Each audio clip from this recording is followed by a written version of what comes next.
Do I have weakness? I am nothing but weakness. I'm not naturally strong or fast or flexible. I'm certainly not the smartest person in the world. I get emotional over stupid things. I eat the wrong foods. I don't sleep enough. I procrastinate and I waste time. I care too much about meaningless things and not enough about important things. My ego is too big. My mind is too small, often trapped inside itself. Now, all that being said, I have a saying. A person's strength is often their biggest weakness, but their weaknesses can become strengths. Success, guys, is a very, very lonely road, man. Along that road, you're not going to see too many friends. You see your shadow most often. You got to trust in the heart of hearts. Inside what you're doing, what you believe in is a worthy cause, a winnable fight. I wish I could tell you you're tired, go take a break. I wish I could tell you you're tired, rest for a year. I wish I could tell you that it's gonna get easier. I wish I could tell you it's gonna get easier. I wish I could tell you that if you just keep going, it's gonna get lighter. I dare you to take a stand today to say no more. I will no longer accept this for my life. I dare you to take action today. I dare you to write your goals down and get someone to hold you accountable. I dare you to hold yourself accountable. I dare you to give up everything that is keeping you from your dream, to say no to all the negative influences. I dare you to pick up a book instead of a drink. I dare you to work harder than you think you did yesterday.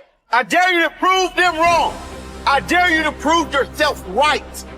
I dare you to stand up as a man or as a strong woman, as whoever you are, and declare that you are going to claim a bigger and better life for yourself.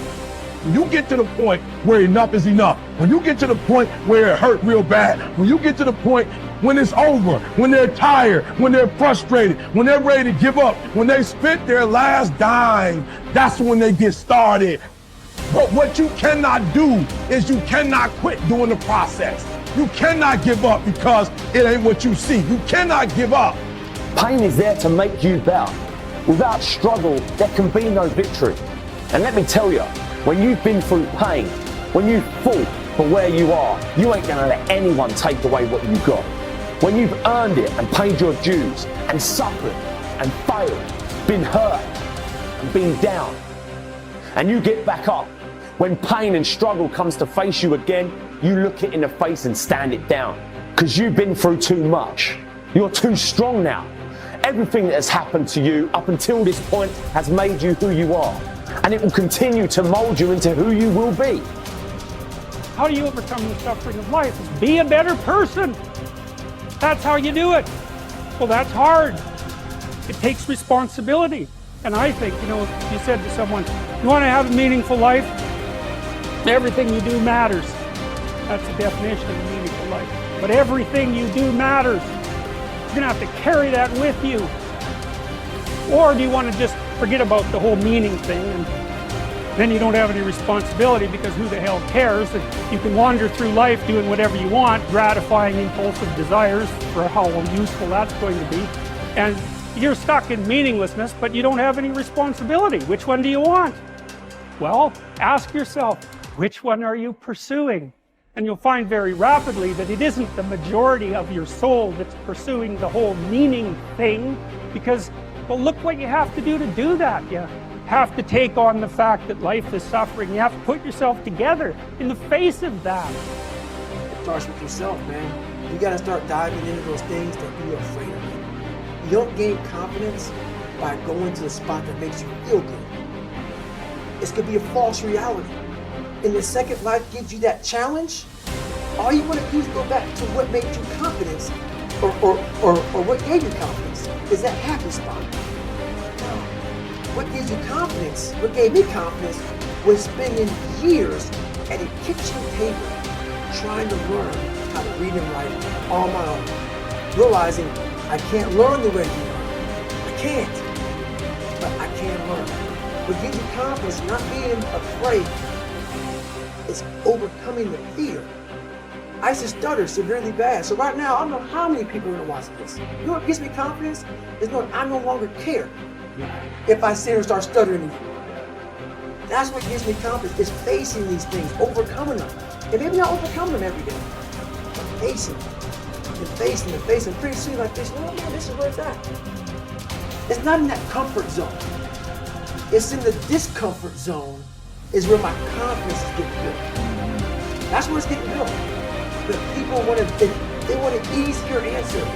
There has to be an easier way. It's not. I'm sorry. I searched for it my entire life. I did. I lied. I did everything. And I still felt empty.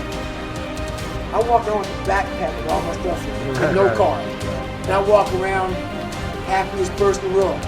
Have nothing. Happy as hell. It's because I found out the whole key to life. It's not in all that.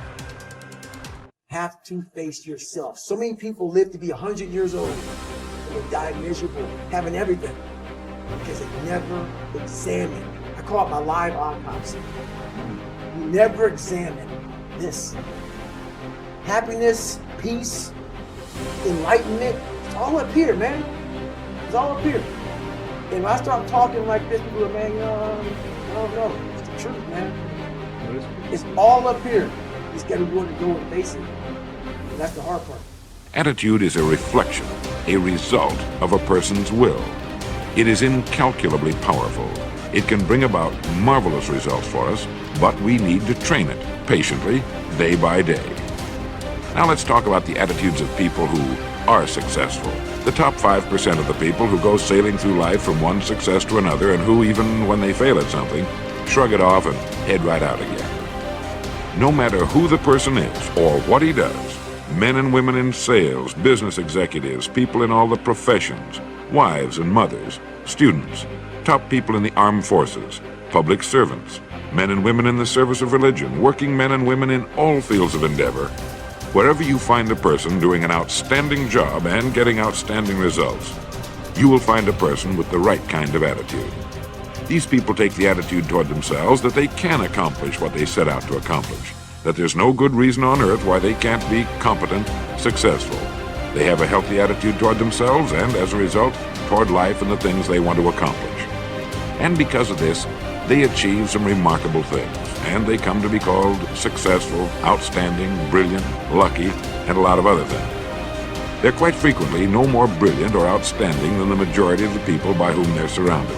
But they did develop the right attitude, and they found their accomplishments not too difficult, and many times surprisingly easy, simply because it seems that so few are really trying, really believe in themselves. Successful people come in all shapes and sizes and in widely varying degrees of intelligence, background, and so on. But they all have one thing in common. They expect more good out of life than bad. They expect to succeed more than they fail. If you want something worthwhile, take the attitude that there are a lot more reasons why you can have it than there are that you cannot, and set out to earn it. Go after it, work at it, ask for it, and 9 times out of 10, you'll get it. Our environment is really a mirror of our mental attitude. If we don't like our environment, we have to change our attitude first. Your ability and willingness to discipline yourself to accept personal responsibility for your life are essential to happiness, health, success, achievement, and personal leadership. Accepting responsibility is one of the hardest of all disciplines, but without it, no success is possible. The failure to accept responsibility and the attempt to foist responsibility for things in your life that make you unhappy onto other people, institutions, and situations completely distort cause and effect, undermine your character, weaken your resolve, and diminish your humanity. They lead to making endless excuses. There is a direct relationship between the acceptance of responsibility and the amount of personal control you feel you have over your life. This means that the more you accept responsibility, the greater sense of control you experience. There is also a direct relationship between the amount of control you feel you have and how positive you feel. The more you feel that you have a high sense of control in the important areas of your life, the more positive and happy you are in everything you do. When you accept responsibility, You feel strong, powerful, and purposeful. Accepting responsibility eliminates the negative emotions that rob you of happiness and contentment.